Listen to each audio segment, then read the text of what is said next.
గుంటూరు జిల్లాలో టీడీపీ అరాచకాలు ఆగటం లేదు. సీఎం చంద్రబాబు తనయుడు లోకేష్ ప్రాతినిధ్యం వహిస్తున్న మంగళగిరి నియోజకవర్గంలో దివంగత వైఎస్ రాజశేఖర రెడ్డి విగ్రహాన్ని ధ్వంసం చేశారు. తాడేపల్లి మండలం చిర్రావూరి గ్రామంలో టీడీపీ నాయకులు ఈ దుశ్చర్యకు పాల్పడ్డారు.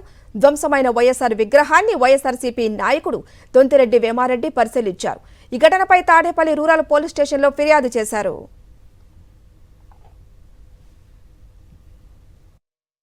వైఎస్ రాజశేఖర రెడ్డి గారి విగ్రహాన్ని ధ్వంసం చేసే ప్రయత్నంలో చాలా వరకు డ్యామేజ్ చేశారు మొత్తం స్ట్రక్చర్ని.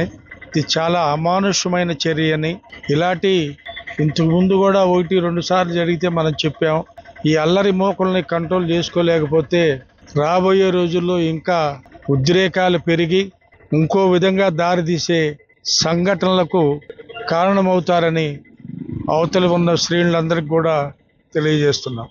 చంద్రబాబు గారి తనయుడు లోకేష్ గారు ప్రాతినిధ్యం వహిస్తున్న ఈ ప్రాంతంలో ఇంతకు ముందు ఎన్నడూ లేని విధంగా ఈ విధమైన దుశ్చర్యలకు పాల్పడుతున్నారు. కాబట్టి ఈ అల్లరి మూకను కొంత కంట్రోల్ చేయవలసిందిగా అవతల పార్టీ శ్రేణుల్ని మనస్ఫూర్తిగా కోరుకుంటున్నాం.